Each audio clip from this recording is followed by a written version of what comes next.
I spent $20,000 of my own money to take my entire family to Hawaii. Flights, hotels, meals, excursions. I paid for it all. This was supposed to be the trip of a lifetime, the one where we'd finally put our differences aside and make happy memories together. But when we got to the airport, my son looked me right in the eyes and said, "Mom, we forgot to buy you a ticket. Just go home." At first I thought he was joking, but then I saw the look on his wife's face, that smug little smirk, and I realized they had planned this. They used my money to buy everyone a ticket but mine. They wanted me out of the way. My hands were shaking, my heart was pounding, but I didn't yell. I didn't cry. I just turned around, went home, and stayed silent.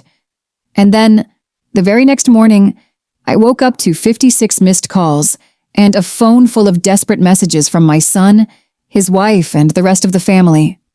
This is the story of how I turned the tables on the family I loved the most and taught them a lesson they will never forget. Stay with me until the very end, because what I did next will leave you speechless. When I tell you this vacation meant everything to me, I mean it from the bottom of my heart. For years, I'd watched my family grow up and grow apart. My son had started his own family. My daughter was busy with her career, and the moments when we were all in the same room, laughing, talking, just being together, were becoming rare. I felt like I was losing them piece by piece, and I didn't know how to hold on. So I made a decision. I was going to create a moment, one last big memory, before we all drifted too far away from each other. I started saving, cutting back, putting money aside every single month. I skipped little luxuries, dinners out, new clothes, trips with my friends, just so I could give this gift to my family. And when I finally looked at my savings account and saw that I had enough, I knew exactly what I wanted to do. Hawaii. Not just any trip, a once-in-a-lifetime vacation. First-class flights, a luxury resort right on the beach, snorkeling, luau's, volcano tours. I wanted my kids and even my grandkids to experience something they'd never forget. Planning this trip became my whole world for months. Every morning before work, I'd open my laptop and compare resorts, look up activities, check reviews. I spent hours finding the perfect combination of adventure and relaxation, something for everyone. My son loved hiking, so I booked a guided trek through a rainforest. My daughter loved trying new foods, so I found the best traditional Hawaiian restaurants and even a cooking class we could all take together. My grandkids loved the ocean, so I made sure we had plenty of beach days built into the schedule. I wasn't just planning a vacation. I was planning memories. Memories I thought we'd cherish forever. The day I told them about the trip is a moment I will never forget. We were all sitting in my living room. My son, his wife, their 2 kids, and my daughter. I had made a big dinner, one of those meals that fills the house with the smell of roasted chicken and fresh bread, because I wanted it to feel special. I waited until everyone had eaten and was sitting back in their chairs, happy and full. Then I stood up and said, "I have something to tell you all." At first, they looked nervous. Maybe they thought I was going to announce bad news. I smiled and said, "No, nothing bad. Actually, I have a surprise." I reached into my bag and pulled out a folder with all the printed reservations, flights, hotel, activities, and laid them out on the table. "We're all going to Hawaii," I said, my voice shaking with excitement. For a moment, the room was silent. Then my daughter gasped and covered her mouth, her eyes wide. "You're serious," she said.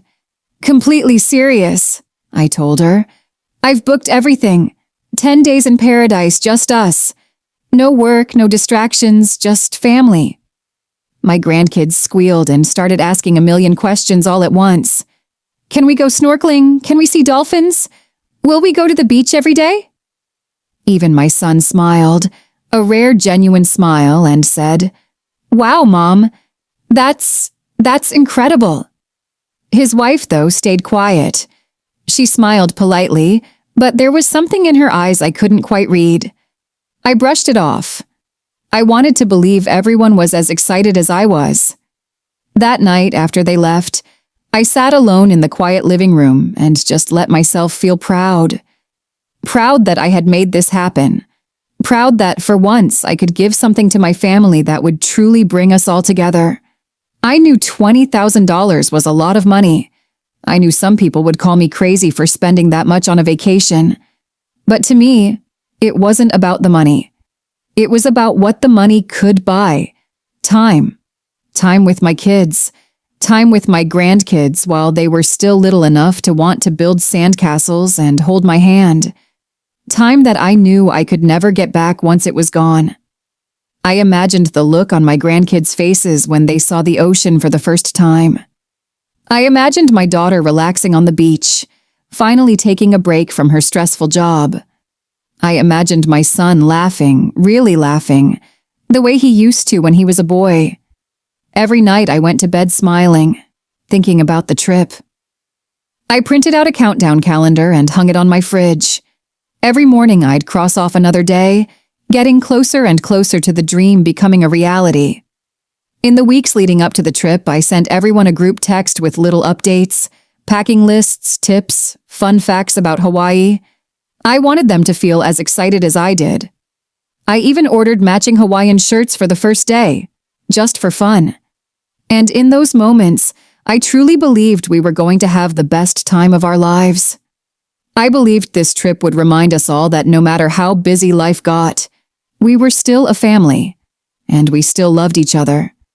If I had known then what was coming, the betrayal, the humiliation, the heartbreak at the airport, I might have done things differently. But in that moment, all I felt was hope. Hope that this vacation would fix the cracks in our family. Hope that it would bring my son closer to me again. Hope that I was giving them a gift they would never forget. And I was right about one thing. They will never forget it.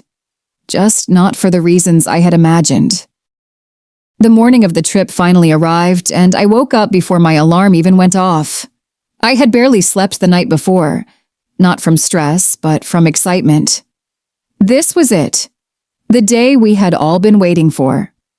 I packed my last few things into my suitcase, double-checked all the documents, boarding passes, hotel confirmations, rental car details, and made sure everything was in perfect order. I even packed little snack bags for my grandkids, so they wouldn't get cranky during the flight. As I zipped up my suitcase, I looked around my house one last time and smiled. The next time I'd see these walls, I thought, I'd be tanned, relaxed, and full of memories of my family laughing together in the Hawaiian sun. When we got to the airport, I was buzzing with joy. The smell of coffee, the sound of rolling suitcases, the hum of travelers heading off to different parts of the world. It all felt electric. This was going to be the start of something beautiful. I walked with my family through the check-in area, grinning like a child. My grandkids were jumping up and down, pointing at planes outside the windows. My daughter was taking selfies and talking about how excited she was to finally unplug from work. Even my son was smiling, chatting casually as we made our way toward the counter. Everything felt perfect. Until it wasn't. We got to the check-in counter, and that's when everything stopped. My son stepped forward with his phone out, ready to show the agent our booking confirmation. She smiled, typed something on her computer, then frowned slightly. "Sir," she said, looking at the screen again. "I see 4 tickets here. Who's the 5th passenger?" My son didn't even flinch.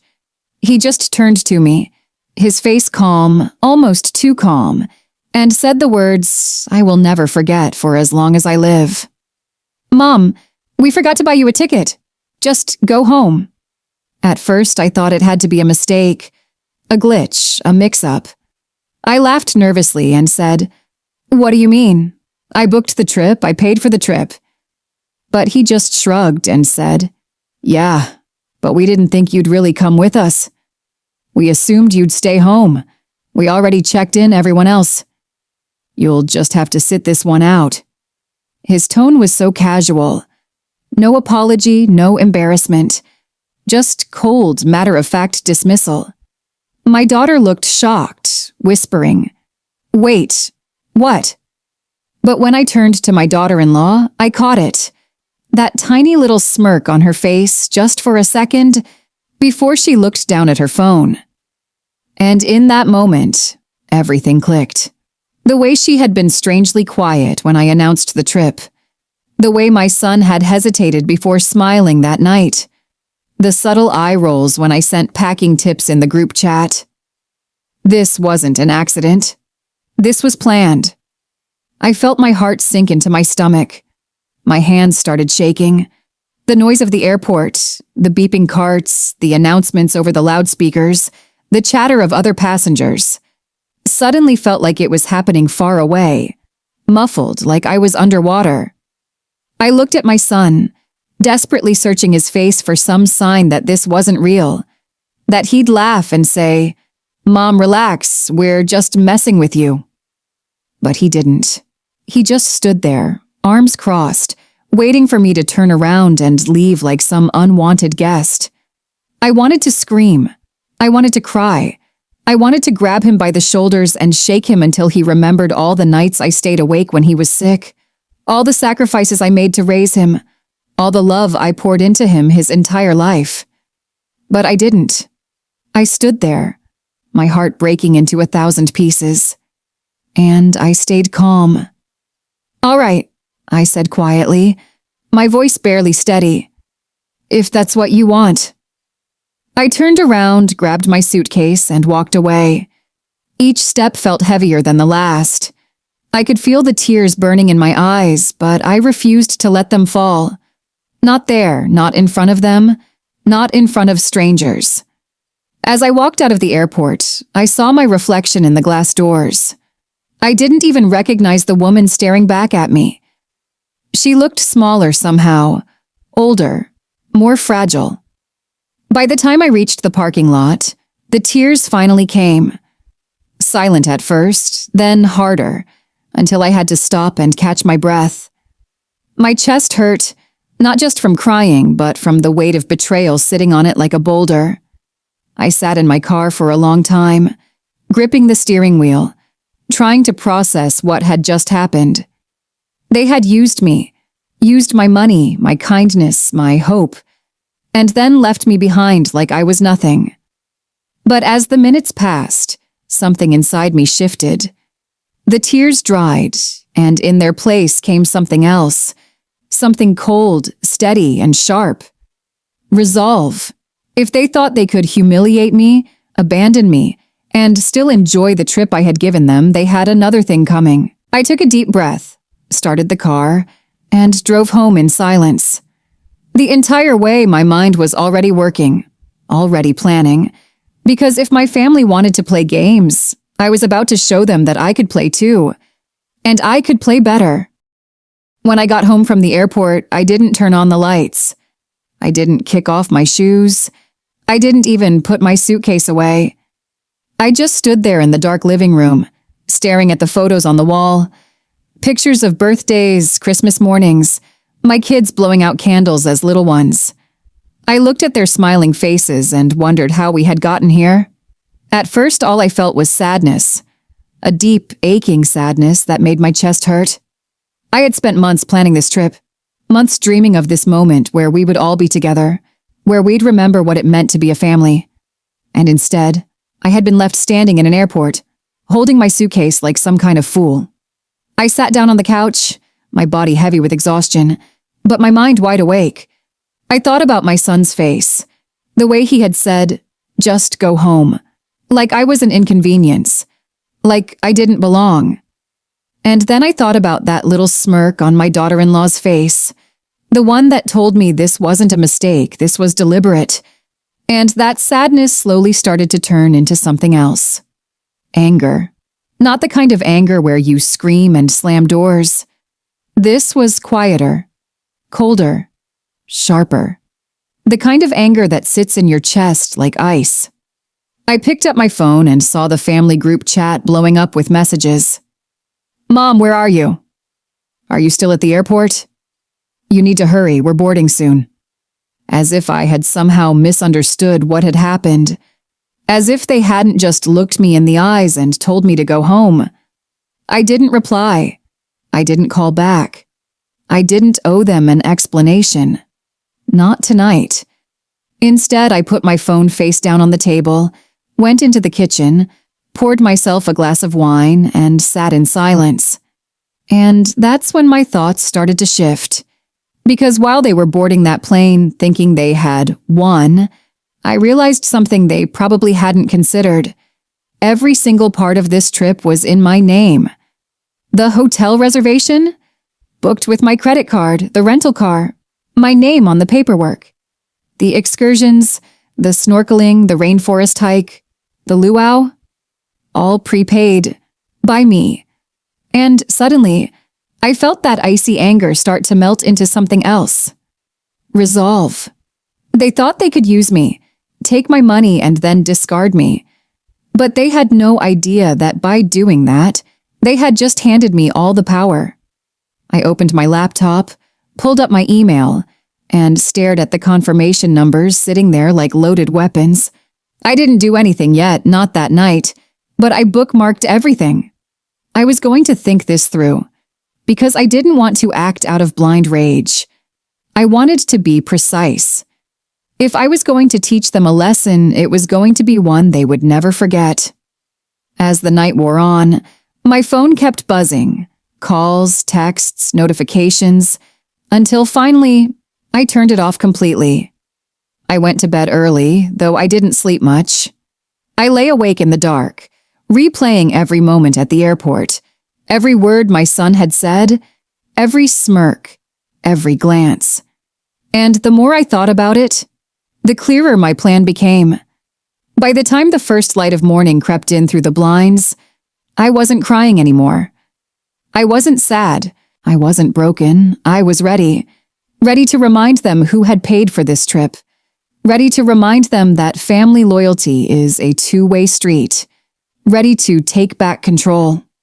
I walked into the kitchen, turned my phone back on, and watched as the screen lit up with a flood of missed calls and voicemails, all from my son, my daughter, and even my daughter-in-law. I didn't listen to them yet. Not because I didn't care what they had to say, but because I wanted them to sweat just a little longer. They had made me feel small at the airport, humiliated me in front of strangers. Now it was their turn to feel helpless. I sat at the table, sipped my coffee, and opened my laptop again. I pulled up the hotel reservation and hovered over the cancel button, just imagining their faces when they got to the front desk and found out their rooms weren't available. I clicked over to the rental car confirmation and pictured them standing there, luggage in hand, stranded with no way to get to the resort. Then I looked at the prepaid excursions, every single one of them under my name. The power I felt in that moment was unlike anything I'd ever experienced. I didn't hit cancel, not yet, but I knew I could, anytime I wanted. And that was enough to make me smile for the first time since the airport. Because for the first time in this whole mess, I wasn't the one being blindsided. I was the one in control. The rest of that day, I stayed quiet. I didn't answer a single call, didn't reply to a single message. I let them wonder where I was, let them panic a little. Because by tomorrow, when their perfect little trip started to unravel, I wanted them to remember exactly who had made this trip possible, and exactly who could take it all away. When I finally opened my eyes the next morning, sunlight was streaming through the curtains. For the first time in days, I felt calm. I stretched, sat up slowly, and glanced at my phone on the nightstand.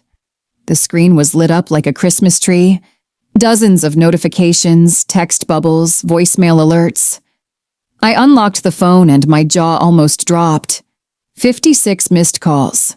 From my son, from my daughter, from my daughter-in-law, even from my grandkids, who never call me directly.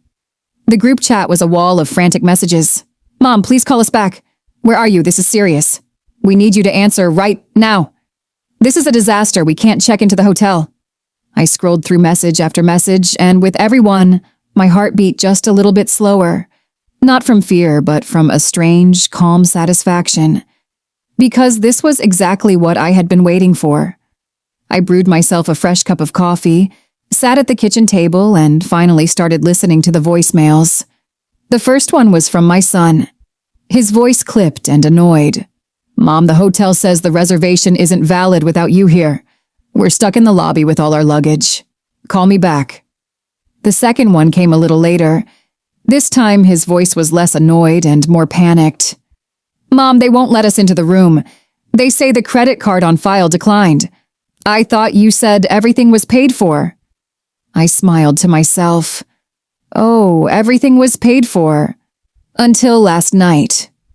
The next voicemail was from my daughter-in-law, and for the first time I heard fear in her voice. "Listen, we can't stay here without you. The kids are tired, we have nowhere to go. Please, just call back." There it was, the first crack in her perfect little facade. By the time I reached the 15th voicemail, the messages had gone from frustrated to desperate. "Mom, please, the car rental company won't release the vehicle without you here. We can't get to the excursions you booked. We're literally stranded."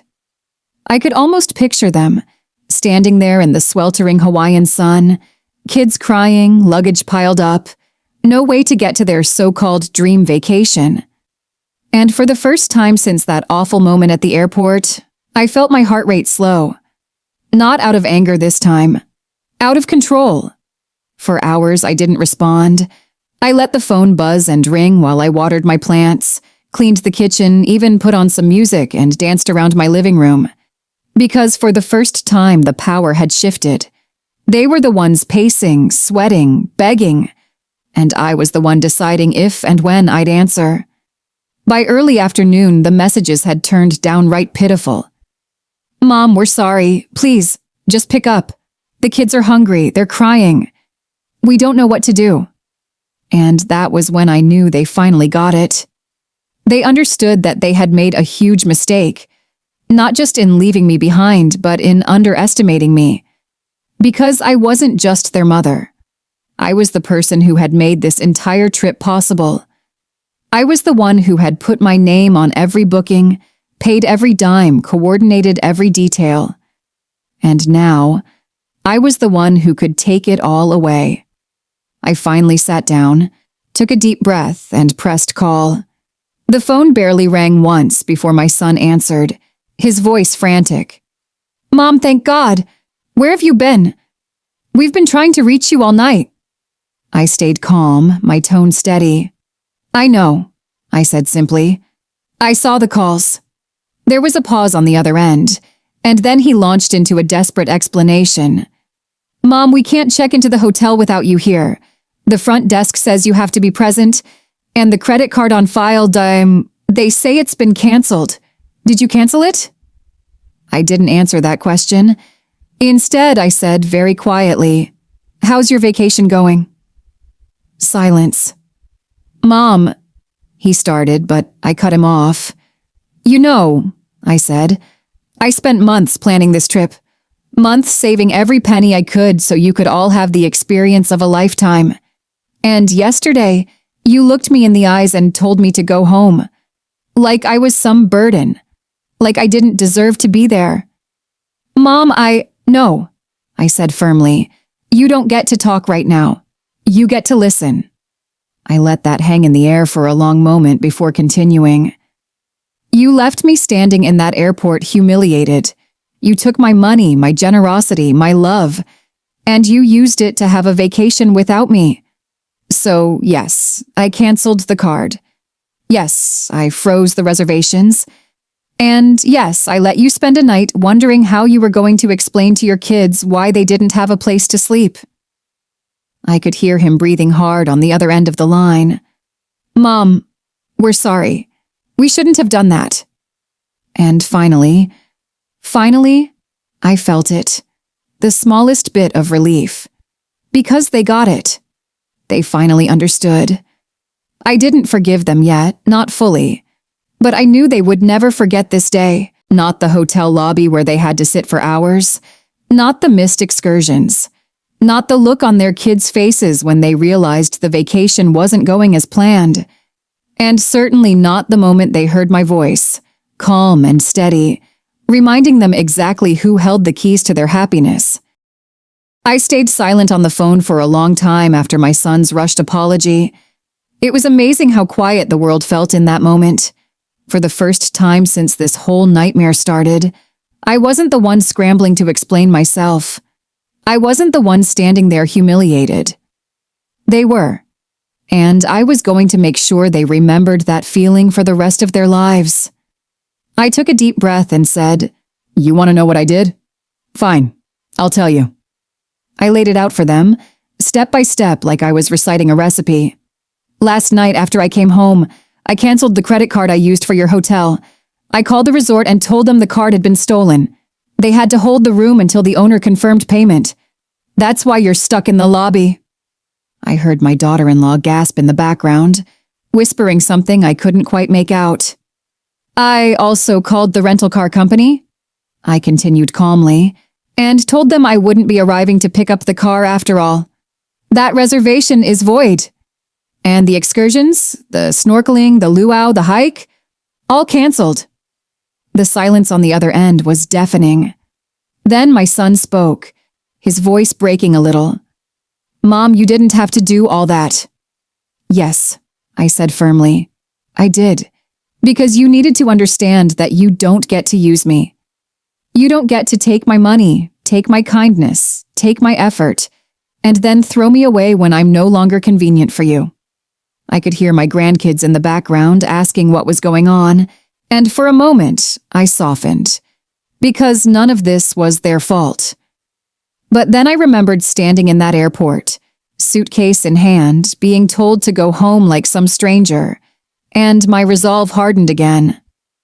"You all made a choice yesterday," I said. "You decided that I wasn't welcome on the trip I paid for, so I made my choice last night. I decided that if I wasn't going to enjoy this vacation, neither were you." That was when the begging started. My daughter took the phone and said, "Mom, please. We get it now. We messed up. We shouldn't have let them leave you behind. We should have stood up for you." Even my daughter-in-law, the one who had smirked at me at the airport, got on the line. "Listen," she said, her voice shaky. "I'm sorry. I shouldn't have gone along with it. I was wrong." It was the first time she had ever apologized to me for anything. And part of me wanted to let them off the hook right then and there. Part of me wanted to hit reactivate card and give them back the trip they had dreamed of. But the other part of me, the part that had been humiliated, the part that had been left behind like yesterday's trash, knew better. "No," I said finally, "I'm not giving this trip back to you.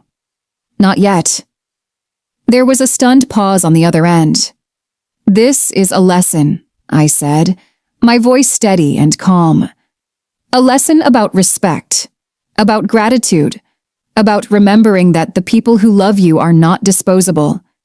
You took me for granted, all of you, and now you're learning that actions have consequences." I could hear my son sigh, a long, defeated sound.